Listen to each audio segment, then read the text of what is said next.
So 2025 promises a whole slew of interesting releases. So which out of all these wallet-busting box sets are you willing to sell a kidney for? Which ones are on your watch list?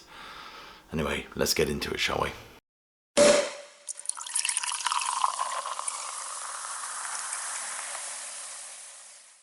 Welcome, classic rock fans, to the last video of the year. One in which I want to speak about the most anticipated releases of 2025. And some albums that are celebrating significant anniversaries and therefore we might get a deluxe treatment of. So what are the real wallet busters that we're going to see regurgitated for the reissue market in 2025? And the first one I want to talk about, of course, is the reissue, the deluxe set of Genesis, The Lamb Lies Down on Broadway. This is their finest album, arguably, of course. I think for me it's always a toss-up between this one and Selling England by the Pound. But this is going to have some unreleased live stuff on there as well, which is kind of exciting, I think. And perhaps, is it a remaster or a new mix? If it's a new mix, who knows, maybe. There's certainly a 5.1 mix. There'll be a surround mix there as well. Who knows, maybe we might be treated to the opportunity of actually hearing Steve Hackett's guitar this time. Another one I'm completely psyched about is Gillan. 1978 to 1982, a 7-CD anthology. All his albums, the band's albums, as well as demos and lots of stuff like that thrown in. I don't think these CDs are available to buy. I think they're long out of print, but I love this material. I mean, Gillan's vocals, when the man was in his prime, he was a complete monster, I think. I particularly love the Black Sabbath album he sang on, and it's an unfashionable thing to say, but Born Again is one of those albums I would really love them to revisit and remix, because it sounds bloody awful. But I do like the matching of Gillan's voice with that sludgy Sabbath sound. For me, it works quite well. Jethro Tull Under Wraps, well, really that should have come out last year, but I suspect we're going to see that this year. Again, I'm just guessing, but hopefully with a re-recorded drum track, a new mix of the album that's kind of de-8ifies it. Because I think there's great songs on that record. I think it's a good album that's kind of spoilt by its production values. I'm also hoping that Yes continue on with their remastering and reissue program. We've had the Yes album, Fragile. So chronologically speaking, I suppose close to the edge will be the one that gets the special treatment. Although, to be honest with you, I'm more psyched about the idea of getting a special edition of Topographic Oceans. Now, interestingly, Rick Wakeman and Chris Squire were thinking about a single album edit of that record, although I don't think Steve Howe would sign off on that. And we're talking about my favourite bands. Pink Floyd's Wish You Were Here is also 50 years old. Do you think we'll get a deluxe set? I suspect we will. It'll be, surround sound mixes and probably a nice hardback book and a hefty price tag to boot. Making you wish you were minted, I guess. But the one that I suspect will come out, an album that's celebrating its 60th anniversary, is the Beatles' Rubber Soul. I think we'll get that next year. And no doubt you, like me, will probably end up remortgaging your house to acquire a copy.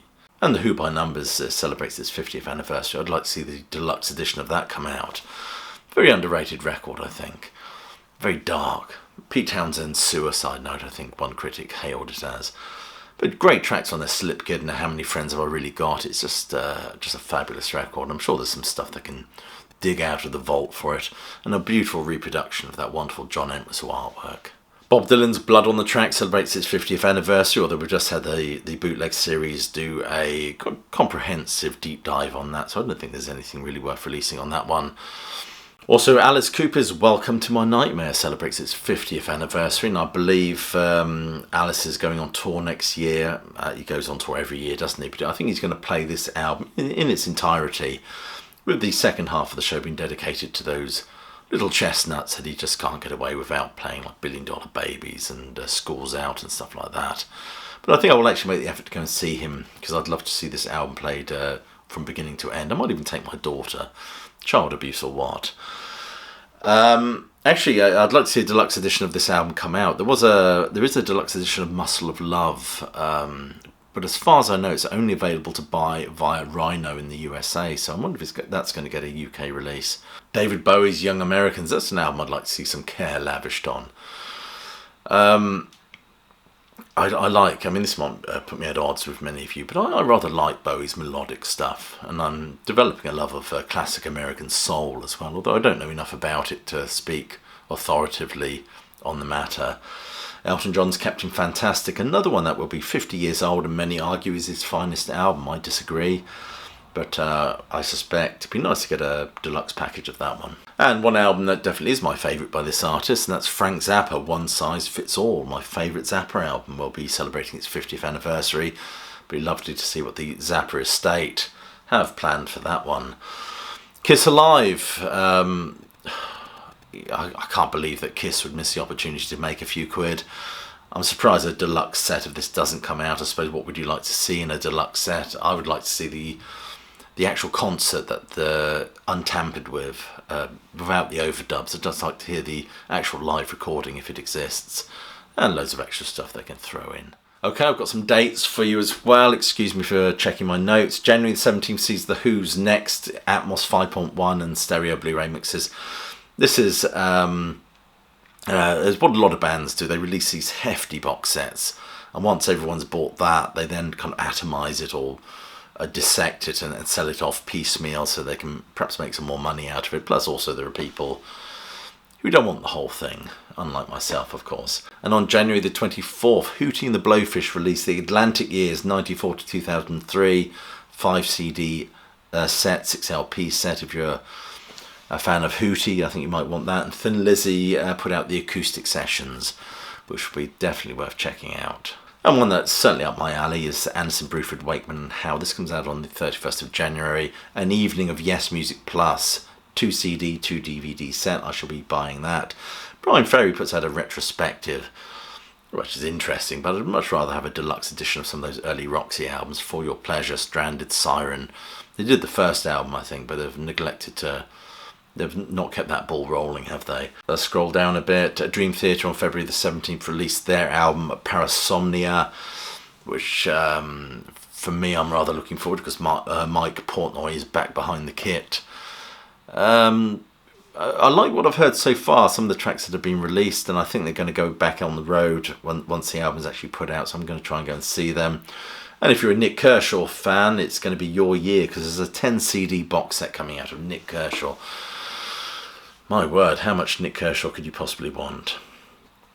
February 28th, we talked about The Who atomizing their set and putting out bits piecemeal for those who just want certain elements of it. Camel seemed to be doing the same. Those of you that didn't buy the wonderful Airborne set get the opportunity to buy Camel, Moon Madness and Mirage in 2 CD Blu-ray sets. So that's an opportunity for you to acquire all that stuff if you want it. And those of you who are a fan of the blues or British blues, you've got John Mayall, Second Generation Live Magic, 1968 to 1993, a 30 CD box set, which will be a hernia-inducing tome, I suspect.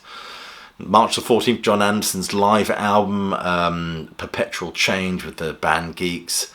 That'd be worth listening to, I think. And on March 28th, The Darkness put out their next solo album. I believe they're going out on the road as well. I mean, if you've never checked out this band live, I mean, please do so. They're certainly a sight to behold. But if you like that sort of high camp, histrionic rock, I think this might be right up your alley. Next on my list is to be announced, rumoured, and that is Something by Bad Company. I'd love to see a tour by that band. I've never seen Bad Company.